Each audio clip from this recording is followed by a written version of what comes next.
And if I may, with the permission of the chairman, can I present one slide on a practical note so that we have a better understanding of the finances of PhilHealth and at the same time what the reserve fund is all about?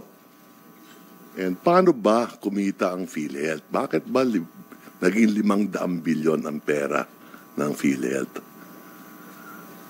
Kung titignan natin itong Recording slide in progress. Kung titignan natin itong slide na to, pag tinignan mo yung 2019, magkano ang total income? 154 billion. Magkano yung total expenses? 149.9 billion. So kumita ng 4.6 billion. 109 ngayon yung members' equity. Ito more or less yung reserve fund na sinasabi. Okay? So makikita mo medyo pantay yung income at expenditure. Okay? In 2020, naging 158 ang gastos, 128 yung expenses. Umpisa ng pandemic na to, mapapansin nyo, kumita ang PhilHealth 30 billion. So, nag-umpisang kumita ng malaki ang PhilHealth nung panahon ng pandemya.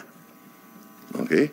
In 2021, 195 billion yung kita, ang gastos 147, kumita ng 48 billion yung PhilHealth.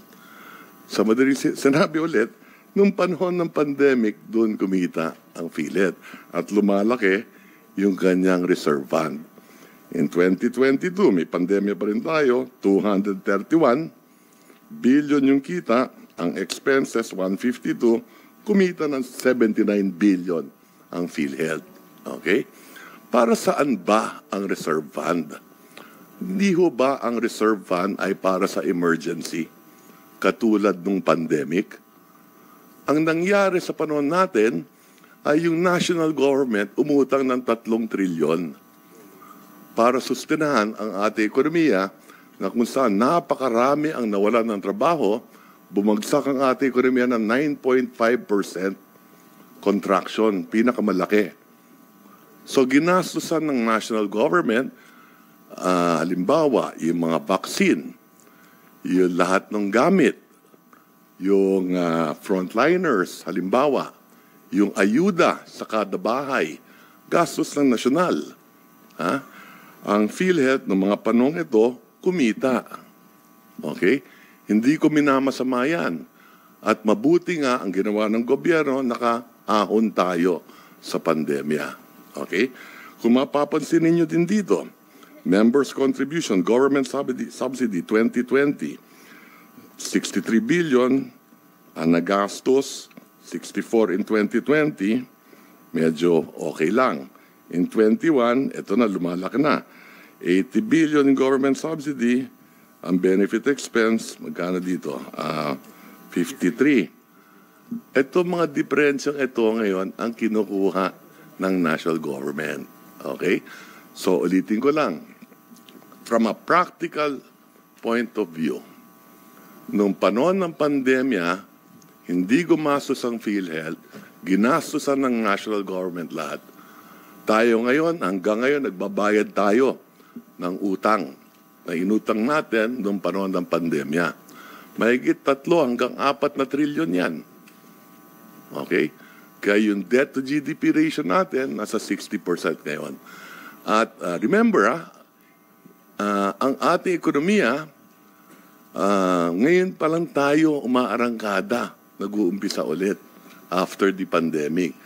Kaya tinitignan namin sa Department of Finance at sumusunod kami sa utos ng Kongreso kung ano nakalagay sa General Appropriations Act na gamitin ninyo judiciously ang pera ng pamalaan.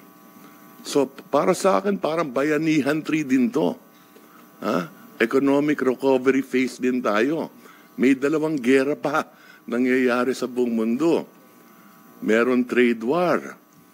Meron tayong geopolitical tensions. So marami. Now, halimbawa na lang, para makatulong ako sa pag-uusap natin dito. Let's say, for example, total income 2024, pansinin niyo to, 240 billion ang kikitain ng PhilHealth sa 2024. Ang projected expenses, 179. kikita pa ng 61 billion. Dagdag sa 500 billion yan. Okay, now, paano ba dapat planuhin ito? Kung ang kinikita ng PhilHealth 240, more or less, yung sinasabing 9,000 case rate, more or less, dapat yung gastos yan, more or less 240 din. Dahil kung lampas yung gastos sa kinikita, mauubos yung reserve fund. If I may lang, Yes, Secretary Recto. So, ibig mo sabihin, dahil nakalagay sa GAA, so this is legally. Yun po ang abiso sa amin ng OGCC, ng GCG, at ng COA. Hindi naman namin inimbento to. So, legal po ito. Ito'y utos ng Kongreso. Opo. So, legal po ito pag-transfer? Yes, yung DOF circular, sinusundan natin yung nakalagay sa GAA, doon sa unprogram section, nagkonsulta kami sa mga OGCC, COA, GCG, at sinasabing legal. So kaya ako binalik lang sa practical point of view din. Opo. So naniniwala po kayo na legal po ito? Opo. Legal. Hindi ko gagawin kung hindi ito illegal. How about morally? Morally, yung pagbigay ng 600,000 trabaho, potentially, at yung paglago ng ekonomiya, palagay ko, moral na moral yun. In fact, kung may trabaho ang tao, kaya niyang bayaran yung kanyang kalusugan. Kung walang trabaho ang tao, hindi niya mababayaran. Naniniwala ka ba na since meron pang pondo na 500 billion ang PhilHealth, Opo. sa tingin mo, ginagawa ba nila ang kanilang trabaho? Ako naniniwala ako sa leadership ng PhilHealth. Alam ko kung ano yung mga reform na ginagawa nila. Kaya naman bumagsak yung in 2023 dahil alam natin may mga health insurance scam. Maraming gayon nung unang panahon pa. Kaya palagay ko, inaayos naman ng CEO natin, si Mandy Ledesma. Yung 9,000 case rates na pinag-aaralan pa nila. Opo. Do you think hindi masyadong napakatagal naman siguro? Palagay ko yung 9,000 na yan, pwede natin bawasan ng 900. Bilisan nila, no? Computer lahat yung 9,000. Baka pwedeng bilisan, no? Para magamit yung pondo nila. Tama po Kesa yan. naman na maraming mga pasyenteng namamatay. Opo. Pwede naman pong gamitin yung pondo. At last question, Opo. kanina hindi po nasagot ito.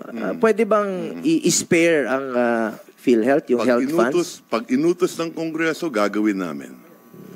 Kung ano man ang kautusan ng Kongreso, gagawin namin. Dahil kayo ang kinatawan ng taong probably bayan. siguro si Secretary Ralph is here. Mr. Chair, being the principal sponsor, alam ko ng principal author po, no, ang ating Nagkatulungan secretary. tayo nun. Nagkatulungan tayo. And I'm confident that with you at the helm, you will make sure that the